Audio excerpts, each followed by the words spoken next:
Now that we've got a little bit of intuitive understanding about the behavior of the E field in this situation, let's kind of begin the calculations that we need to do. And I'm just going to warn you up front, there's a little bit of calculus involved in this. So you may want to watch this section a couple times because it is relatively important that you understand this.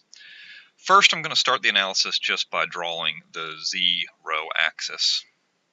And you need to understand at this point that current is flowing in the Z direction. Let's not say current. There's infinite amount of charge that's uniformly distributed along the Z-axis here. And our question is that there's some point along the row axis here that we want to analyze the effects of this this infinite line charge. And so this point rho here, it's on the row axis here, and remember it's independent of phi, and since it's on the row axis, it's at z equals 0. So the location of this guy that we're interested in, the geometry of this thing that we're interested in at this point, is just the point rho comma 0. That's how far away it is from the infinite line charge, and it has no height in the z-axis. So up here we talked about if there was a point above the x-axis and there was a point below the x-axis, sum them. Well, let's do that calculation, but being a little more mathematical about it now. What we want to do is we want to divide this infinite line charge here into an infinite number of small charges, and we're going to call these small charges dq's. So we've just divided this length of line into lots of small charges, and we give them the differential charge symbol dq. So you can kind of imagine this infinitely long line of charge composed of an infinite number of tiny little differential charge elements.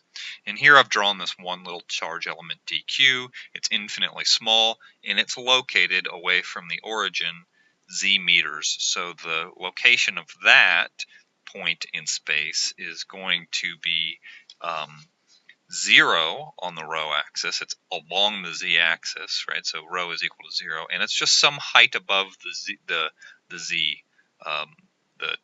intersection of the z in the row plane. So that's the location 0 comma z. And what we want to do is we want to quantitatively calculate the effects of that charge on this point right here. And we start by saying that the total charge in this dq element, dq's got a total charge of whatever the linear charge density along the line is, so rho sub L, linear charge density, times however long that little differential charge element that we identified is, and we'll call that a differential length. Since it's in the z-axis, it's a differential length in the z direction, so it's a dz length element. So total charge stored there is dq is equal to rho sub L times dz, or the differential charge times the differential length. Okay. And what I need to do is I need to calculate the electric field strength at that point due to this total charge element that we've got there.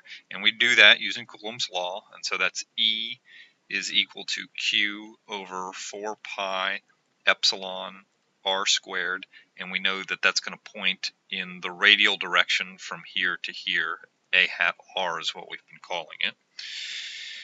And so our first task is that we need to find the vector that points from this point to this point, and this is in 2 dimensions, so that makes our lives a little bit easier. We know that this vector, we'll just give it the name r1, it's going to be equal to rho minus 0,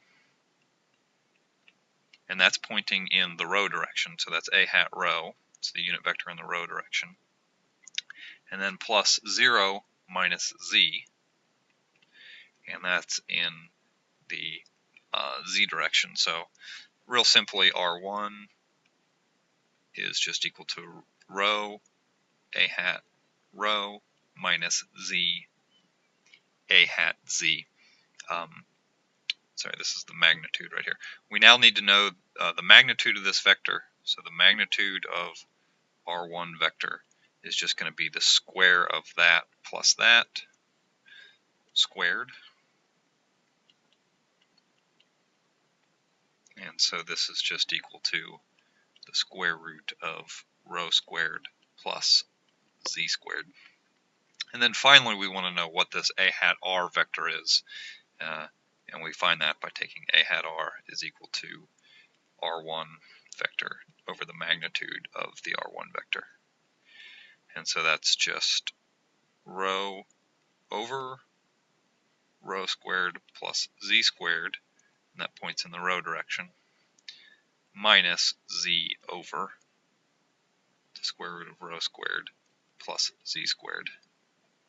And that points in the z direction. So now we've got the vector pointing from the differential charge element to the point in space that we're interested in analyzing, and we've got the unit vector that also points in the unit vector that points in that direction. So we can use this in the calculation for Coulomb's law right here. We get the electric field intensity at point P right here is just going to be the differential charge element dq over 4 pi epsilon times the magnitude of r1 times a hat r1 there. And so we can substitute in this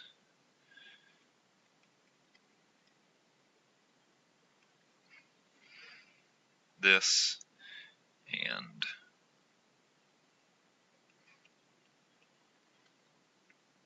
this here into this equation. So it just gets a little messy. A lot to write here. The magnitude of the electric field due to dq. We'll call it dq plus since it's on the plus z axis. It's equal to dq, which we know is rho sub L times dz. We divide that by 4 pi epsilon. Now need to take, sorry, I keep dropping that squared term. Did I drop it up there? No, I left it there. Okay. We need to divide that by the square of the magnitude, so that is the square root of rho squared plus z squared squared. And then we need to multiply that by a hat r1, which is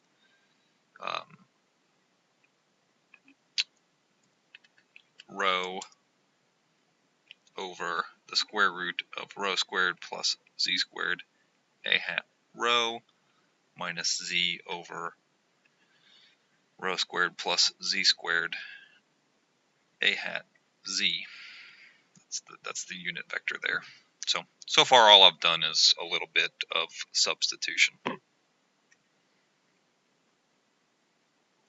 What I can see in this equation here is that the denominator of both of the multipliers in the unit vector have the square root of rho squared plus z squared, which is the same term that's here. So if I were to combine all those rho squared plus z squared root ofs, I would get the electric field strength due to the little differential charge element dq plus is just equal to rho sub L dz divided by 4 pi epsilon times rho squared plus z squared to the 3/2. I've squared this term and then multiplied it by the square root of rho squared plus z squared times rho a hat rho minus z a hat z.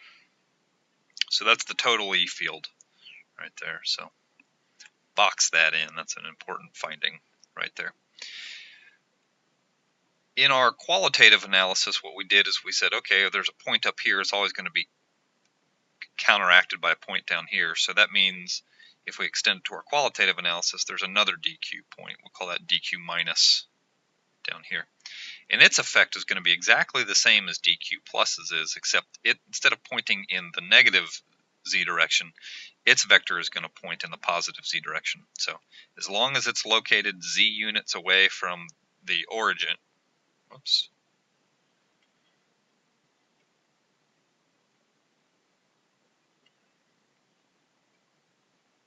As long as it's located z units away from the origin, the effect of it is just going to cancel out. So we could go through the math, but I think that just writing E dq minus is equal to rho sub L dz over 4 pi epsilon rho squared plus z squared to the 3/2 times rho a hat rho plus z a hat z. I think that's probably all we need to do, because the math just isn't really all that different. So we've got a little differential charge element. That's the E field due to that charge element. We've got a similar charge element located the same distance along the z-axis, but in the opposite direction. That's its electric field. The total electric field is just the sum of those two then.